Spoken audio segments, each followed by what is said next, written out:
అమరావతిలో పంచాయతీరాజ్ శాఖపై AP deputy CM Pawan Kalyan సమీక్ష నిర్వహించారు. సమావేశంలో గ్రామ పంచాయతీలకు రావాల్సిన పన్నులపై ఆరా తీశారు. పరిశ్రమలు పన్నులు చెల్లించడం లేదని అధికారులు పవన్ కళ్యాణ్ కు చెప్పడంతో ఆగ్రహం వ్యక్తం చేశారు. గ్రామాల్లో వనరులు వాడుకుంటూ పరిశ్రమలు, ప్రైవేట్ విద్యాసంస్థలు పన్నులు చెల్లించకపోవడమేంటని అధికారులను పవన్ కళ్యాణ్ ప్రశ్నించారు.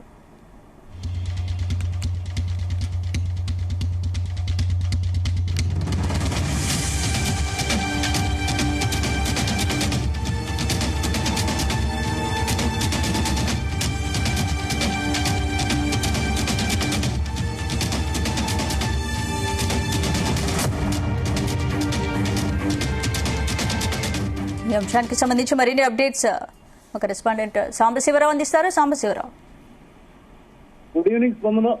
పంచాయతీరాజ్ శాఖపై ఉప ముఖ్యమంత్రి పవన్ కళ్యాణ్ ఈ రోజు సమీక్ష నిర్వహించడం జరిగింది. ఇప్పటికే పంచాయతీరాజ్, గ్రామీణాభివృద్ధి, అటవీ శాఖ, సైన్స్ అండ్ టెక్నాలజీకి సంబంధించి శాఖల వారీగా ఆయన ప్రగతి కావచ్చు, లేదా తీసుకుంటున్న చర్యలు కావచ్చు, దేశవ్యాప్తంగా మంచి గుర్తింపు వచ్చే శాఖలకు వన్నె తీసుకొచ్చారని చెప్పాలి. ఇందులో భాగంగా ఏదైతే రాష్ట్రంలో పంచాయతీరాజ్ పరిధులు అంటే గ్రామీణ ప్రాంతాల్లో ఉన్న హోటళ్లు, పరిశ్రమలు, విద్యా సంస్థలు పన్నులు కట్టడం లేదన్న విషయం ఆయన గత కొంతకాలంగా అధికారులతో చర్చిస్తున్న సందర్భంగా ప్రస్తావనకు వచ్చింది. దీంతో ప్రత్యేకంగా ఈ రోజు ఆయన Panchayati Raj principal commissioner Kantilal Dande, Panchayati Raj commissioner Krishna Teja, ఇతర అధికారులతో కలిపి గ్రామీణాభివృద్ధి, పంచాయతీరాజ్ శాఖ అధికారులు, జిల్లా డిపిఓలతో సమీక్ష నిర్వహించారు. ఈ సందర్భంగా తిరుపతికి సంబంధించిన డిపిఓను అభినందించడం జరిగింది. పూర్తి వివరాలు వారి దగ్గర ఉన్నాయని, ముఖ్యంగా పరిశీలిస్తే ఏదైతే రాష్ట్రంలో 13,326 గ్రామ పంచాయతీలు ఉన్నాయో ఈ పంచాయతీల్లో వాటర్ ఫిల్టర్ బెడ్లు మార్చడానికి 87 కోట్ల రూపాయలు అవసరం కావడంతో ఆ నిధులు లేక ఫిల్టర్ బెడ్లు మార్చడం లేదు. దాంతో గ్రామీణ ప్రాంతాల్లో తాగునీరు ఇవ్వలేకపోతున్న విషయాన్ని కూడా ఆయన గుర్తించారు. ఇదే విషయాన్ని ప్రస్తావించడం జరిగింది. పరిశ్రమలు అయితే 115,50,00,000 అదే పెండింగ్ లో ఉన్నాయని, విద్యా సంస్థల నుంచి దాదాపు 45 కోట్ల రూపాయలు పెండింగ్ లో ఉన్నాయి.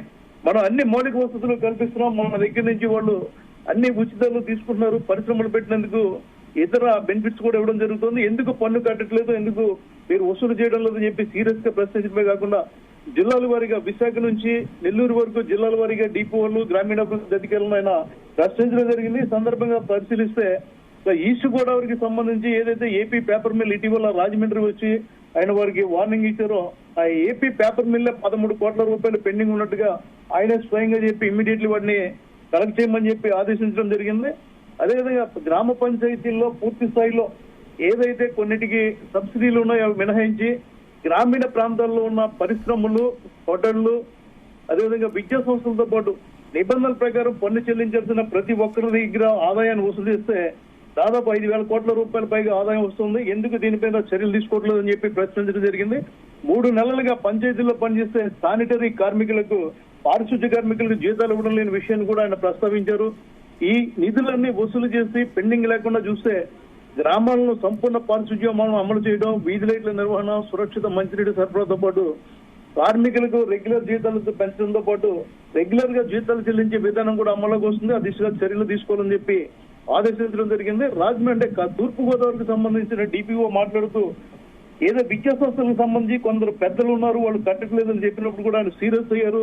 ఒక జిల్లా అధికారిగా ఉండి పెద్దలు అన్న మాట వాడడానికి లేదు, చిన్న పెద్ద ఎవరైనా సరే చెల్లించాల్సిన పన్నులు ఖచ్చితంగా చెల్లించాలి, వాళ్ళు ఎవరు ఎందుకు కట్టట్లేదు వాళ్ళ పార్టీలతో సంబంధం లేకుండా వాళ్ళ వివరాలు పంపించండి, దీని మీద చర్యలు తీసుకుంటామని చెప్పడం జరిగింది.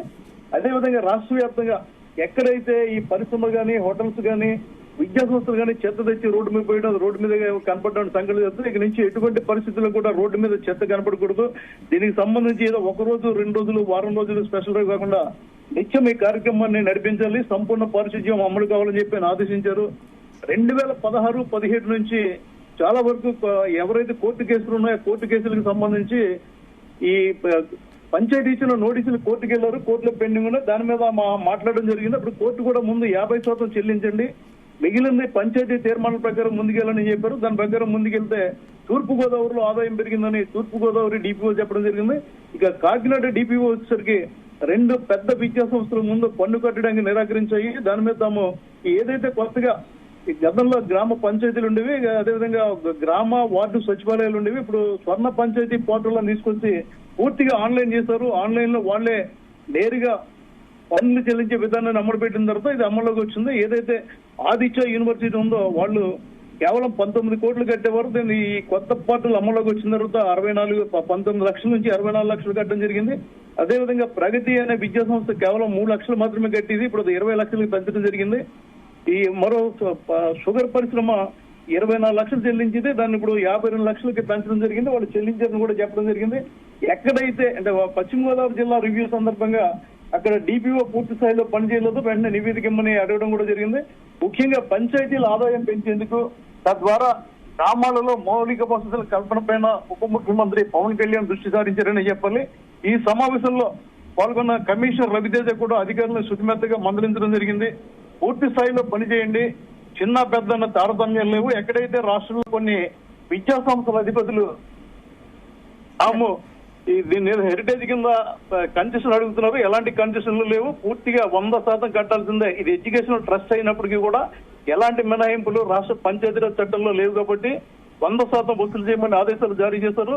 దాదాపు 3 గంటల పైగా జిల్లా పంచాయతీ అధికారులు, గ్రామీణాభివృద్ధి ప్రాజెక్టు ఆఫీసర్లతో పవన్ కళ్యాణ్ ఒక అర్థవంతమైన సమీక్ష నిర్వహించారని చెప్పాలి. దీనివల్ల అధికారులు కూడా కదలికి వచ్చింది. ఉత్తమంగా పనిచేసిన తిరుపతి డిపిఓను అభినందించడంతో పాటు పూర్తి అసెస్మెంట్ చేయని పశ్చిమ గోదావరి డిపిఓను మందలించినటువంటి చర్యలు కూడా ఇందులో తీసుకోవడంతో అధికారులంతా అలర్ట్ అయ్యాలని చెప్పాలి.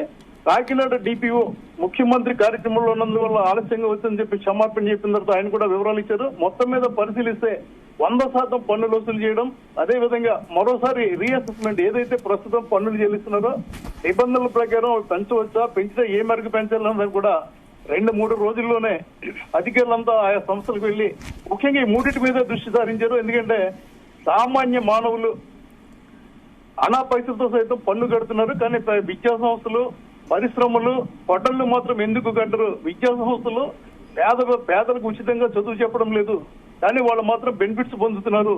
ప్రభుత్వం నుంచి బెనిఫిట్స్ పొంది ఎందుకు పన్ను కట్టరు? అలాంటి వాళ్ళ దగ్గర ముందు వసూలు చేయాలి. ముఖ్యంగా ఈ 3 దృష్టిలో పెట్టుకుని అధికారులు అక్కడికి వెళ్లి ప్రతి గజాన్ని కొలిచి ఆ కొలతల ప్రకారం వాళ్ళకి పన్ను కడుతున్నారు లేదా, కట్టకపోతే ఎంత పెరుగుతుంది, పెరిగిందానికి డిమాండ్ నోటీసులు ఇచ్చి చర్యలు తీసుకోవాలి. దీనికి తనిఖీలకు వెళ్ళినప్పుడు అవసరమైన రక్షణ కల్పించేందుకు పంచాయతీరాజ్ ప్రిన్సిపల్ సెక్రటరీ కాంతిలాల్ దండే సహకరిస్తారని కూడా చెప్పడం జరిగింది. తద్వారా పంచాయతీ ఇక నుంచి గ్రామ పంచాయతీల్లో ఆదాయం లేదు, ఏదంటే అభివృద్ధి జరగడం లేదన్న మాట రాకుండా ఆదాయాన్ని పెంచుకోవడం, పెంచిన ఆదాయాన్ని తిరిగి ఆయా పంచాయతీలో ఖర్చు పెట్టే విధంగా పవన్ కళ్యాణ్ ఈ సమీక్ష నిర్వహించారు. Right, thank you Sambasivarao.